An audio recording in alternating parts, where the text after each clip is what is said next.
Hey everyone, welcome to the program WRSA Radio. I am your host, Grenadier One. As always, I hope you're having a good week. This week has been extremely busy for me.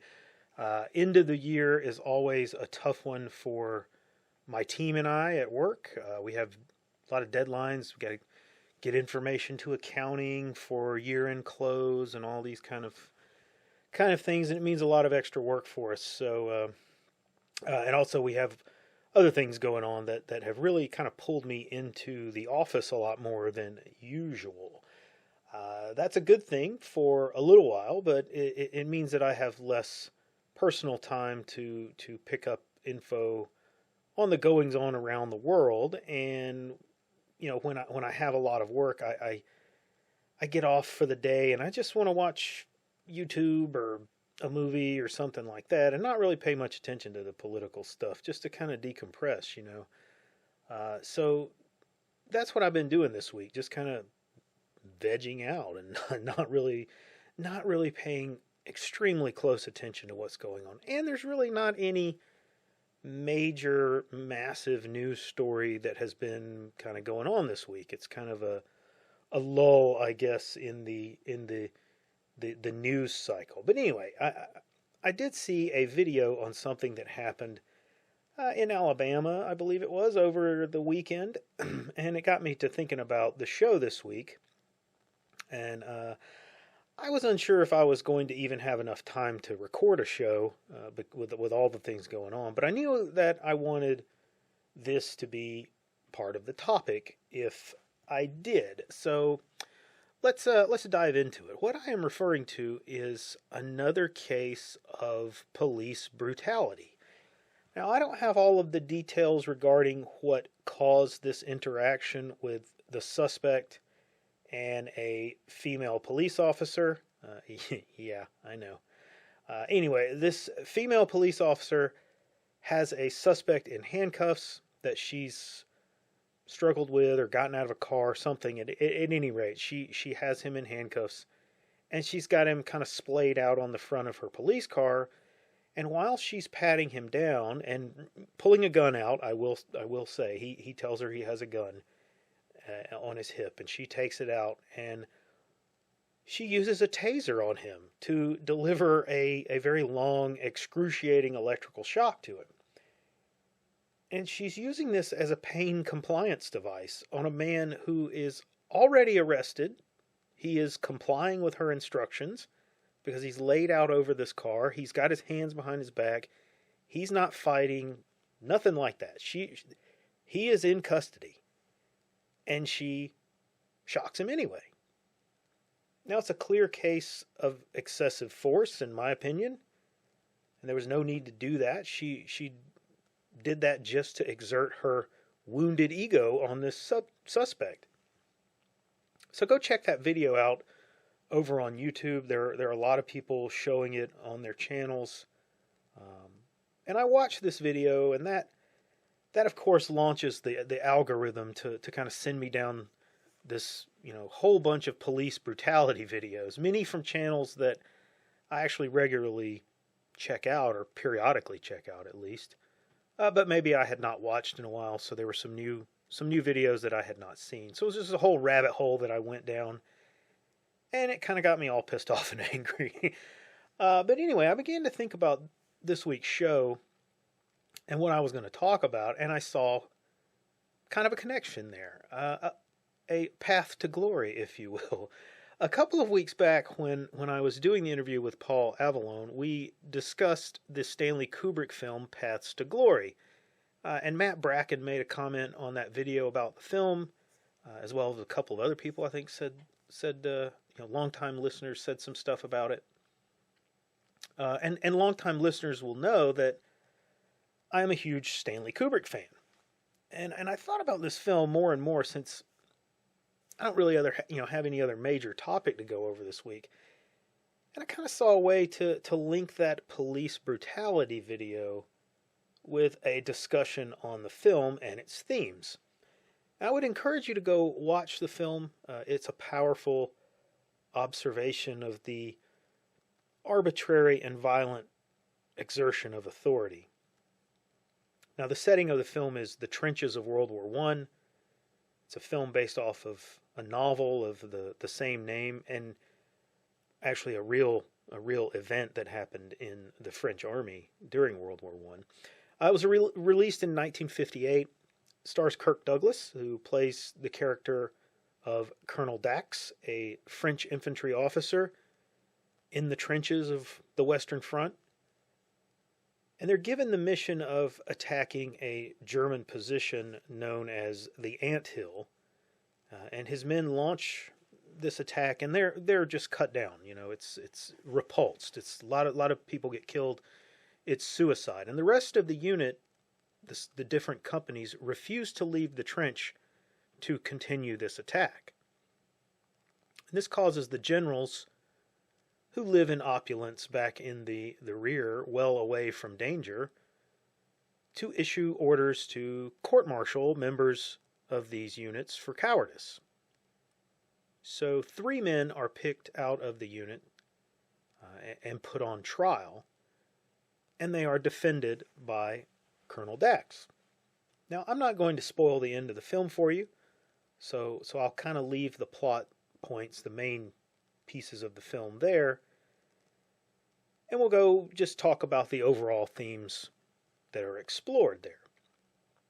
This film is an amazing exploration of the nature of authority in a military setting, which is something that Kubrick returns to time and time again in his filmography. He explains this is, by saying that war automatically sets the nature of conflict, and it allows a film to kind of immediately jump into characters and character development, their emotional and psychological aspects, without having to spend a lot of time building up a conflict, which having to build a conflict in a film can often feel very rushed or very contrived, in the construction of a film. So having war as the backdrop takes care of that in a very grounded and believable way for an audience to quickly understand. A Paths of Glory is a very dramatic tour of the battlefield and the courtroom, with cinematic depictions of the action and powerful moments during the trial of the accused soldiers. And Kubrick uses the camera and the soundtrack to build this narrative and create emotional impact on the viewer. He switches from these wide aspect shots during the combat to these close-up, very confining shots of the characters' faces and their bodies to induce this restraining, suffocating confinement of the scenes in the trenches. It's brilliant filmmaking. And as I said, one of Kubrick's recurring themes is vicious authority and its application. Paths of Glory is a very obvious example of that theme, and that is why I feel like it's kind of a relevant metaphor to these displays of government power that we are faced with day after day as our government spirals downward into madness. And madness being another Kubrick theme over and over in his films. The two seem to go hand in hand, just as an aside there. We can't deny that we are seeing this madness more and more being inflicted upon us. We are all those poor, unfortunate soldiers living in the mire and facing an impossible task of coping with a suicidal future. There's no real hope for escaping the outcome, and when we say no, we will not do this, our leaders, who live in relative safety and absolute comfort, demand that some of us be sacrificed to encourage the others. And in the film, the soldiers are selected for punishment. They're picked for different reasons. One is picked because he has evidence that one of the officers committed a crime of his own. One is picked because he's kind of a misfit and he doesn't really fit in very well with anybody in the unit. And the last soldier is just picked completely at random. And that sounds a lot like how our government unleashes its violence upon us, doesn't it? It's very powerful symbolism there. Watching the almost endless array of hours and hours of police brutality videos that are on YouTube, we're confronted with the realization that complete random government violence can happen to us at any time. That's frightening. It's frightening on its face, but another of Kubrick's films, A Clockwork Orange, shows us a vision of controlled and clinical violence inflicted upon a young man as punishment for his life of crime. This is done for his own good and for the benefit of society. And I'm not sure what's more terrifying, to be honest. Now let's go back and look at that case in Alabama from this weekend. It's very easy for you to watch the video and assume that the man being tortured deserves what he got. I see that happen a lot on these comment sections of these videos. And he was likely carrying his firearm illegally, and he struggled with the officer when she was trying to take him into custody. It's easy to tell yourself that, well, this would never happen to me. I would immediately do what the officer tells me, even if he was ordering me to do something dangerous to myself. The problem with that thought is that it's apparent from the sheer number of examples of these videos that modern police in the U.S. are just frozen in terror from the very thought of not seeing a state-issued identity card from random citizens of the country. And they're terrified of citizens wanting to understand why they're being aggressively and brutally interacted with. Showing any resistance and questioning of their authority instantly triggers the police officer's natural beat and handcuff biological response. You are the random soldier selected from the mass to punish as an example to the others. You can be completely innocent of any criminal charge, but be randomly selected to serve as an example to the others as to what happens to anyone who does not please the overlords. And the tragedy of all this is that no one is immune to it. It literally could happen to anyone. And there's a direct relationship to the level of government violence and the level of government madness. And the more mad they get, the more violent they will meter out.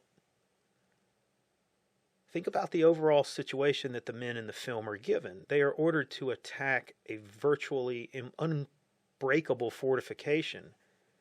And when they wisely determine that this is fatal to continue with the attack, they are accused of cowardice. Now, I don't want to get off track and go into the idea of why we need discipline and order in society, especially when we are facing, struggle and danger. That's true. What I'm talking about is the institutional madness that comes with ego and arrogance. Leadership that has abandoned all semblance of responsibility and compassion for the people that they lead and senselessly throw their lives away. You can look to Ukraine as a perfect example of this on a national scale. We're not very far behind Ukraine, although that might not be so clear to you, but we are there. The leaders of Ukraine are facing invasion, economic and social collapse, and wide-scale destruction of their country. It's not very different from our situation. And their response is to continue to throw body after body into the meat grinder and to siphon away as much wealth as they can to line their own pockets and provide for their escape when the inevitable happens. Do you think that's any different from what our leaders are doing? Now that's what I'm going to leave you with this week. Go watch Paths of Glory. It is impeccable filmmaking by a master craftsman, albeit early in his career and not as refined as his later pictures. It's still brilliant. And that's all time I have for this week. Like and subscribe. Come see us over on Gab and the Mothership. And I'll see you on the next episode.